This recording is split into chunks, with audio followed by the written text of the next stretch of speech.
स्वागत कर दीजिएगा।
अगर हम तो हमारे दो किनारा रहल रही तो बाबू साहब आई रहता इलिक 14वां लेकर रहल तनी सा देखो इस कोना स्थिति में पैदा भय रहल तनी हमार बात सुन माई भी भाई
माननीय पंडित जी जो प्रमुख जी के बगल में बैठे हैं सामने देखिए अपने बच्चे से बात भी कर रहे हैं। ये साहब हम लोगों के कहत नहीं खे लेकिन हमारे देश के इतना हालत खराब रहल।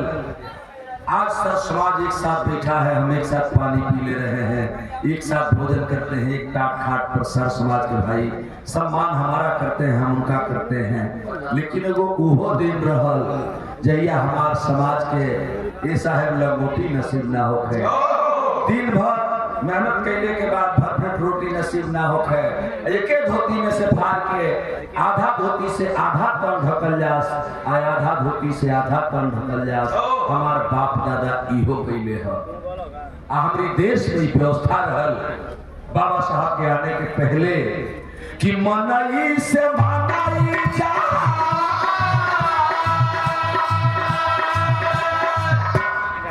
ये हमारे रहल कि आदमी से आदमी जा,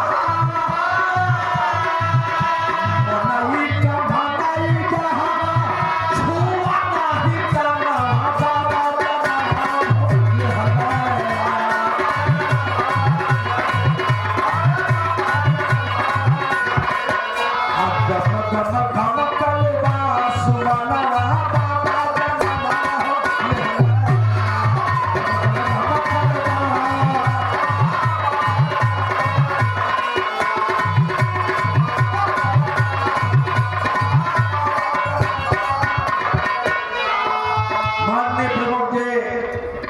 जिस देश में व्यवस्था थी स्त्री शूद्र नाम, स्त्री और शूद्र को पढ़ने का अधिकार नहीं था इस देश में। और जब माई बहन बेटी बैठल है, आज हमारा माई बहन बेटी DM SP collector master doctor engineer ये महिलाएं हो रही हैं।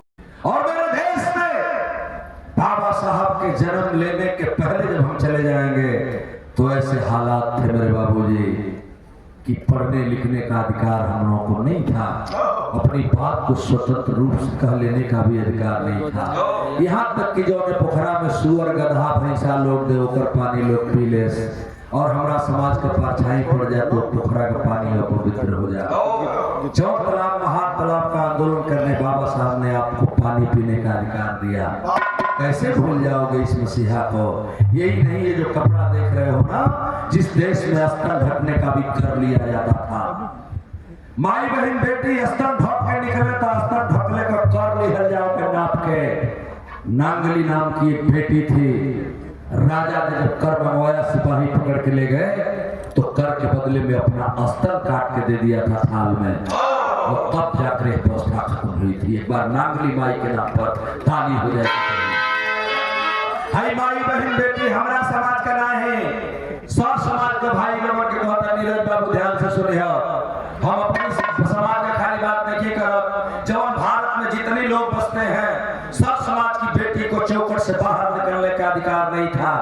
उपभोग की वस्तु थी, घर में रख करके उपभोग करिए उतने से मतलब रहल। लेकिन बाबा साहब आए तो सबसे पहले अधिकार माता बहन बेटियों को दिए। बेटी डीएम है, कलेक्टर है, एसपी है, डॉक्टर है, डीएम है। मेरी भी एक बच्ची टीचर हुई है, आप लोग सारे लोग जानते हैं। ये हैसियत अगर किसी ने दिया है तो कलम की ताकत बाबा साहब की दी हुई कलम है और बाबा साहब की दी हुई शिक्षा है। एक बार सारे साथियों को बाबा साहब के नाम पर, ऐसे मसीहा को कौन नहीं याद करेगा।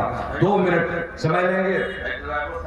ऐसे दशा में मैं नांगली माता को नमन करता हूँ जिन्होंने इस समाज के लिए अस्तर ढकने के लिए अपने अस्तर को काट के बलिदान दिया था, तब जाकर के टैक्स खत्म हुआ, कर खत्म हुआ मेरे देश से।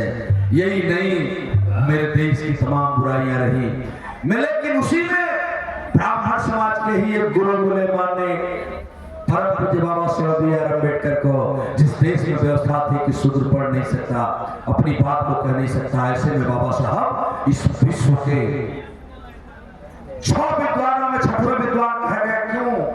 32 डिग्रियां बाबा साहब लिए थे, जिन शूद्र को पढ़ने का अधिकार नहीं था। रामजी राव सतपाल महाराज का 14वां बेटा 32 डिग्रियां लेकर के भारत में आया था जब देश गुलाम था तो, और 32 डिग्री लेकर के आए। भारत में 9 भाषाओं के जानकार थे और भारत के पहला व्यक्ति बाबा साहब हुए हैं जो दोनों हाथ से सबसे तेज टाइपिस्ट करते थे, टाइपिंग करने का काम करते थे। और लोग उनके 6वां विद्वान कहा। माननीय प्रमुख जी को बात और जानकारी खातिर बता देता नहीं, बाबा साहब को लोगों ने कहा है कि 6वां नंबर के विद्वान थे, लेकिन मैं बता रहा हूँ बाबा साहब 6वें नंबर के विद्वान नहीं थे। सही की है छोटू बाबू कि वो समय बाबा साहब के समय धरती पर कुल 6 गो विद्वान रहलन।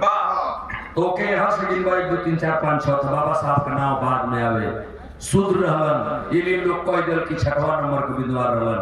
अभी बराक ओबामा ने कोलंबिया यूनिवर्सिटी में अध्ययन कराया है 300 सालों का, तो अध्ययन में पता चला कि नहीं, जब बाबा साहब 32 डिग्री लेकर के पढ़ के आए थे हिंदुस्तान में संविधान लिखने के लिए, तो उस समय दुनिया में केवल 6 ही विद्वान थे।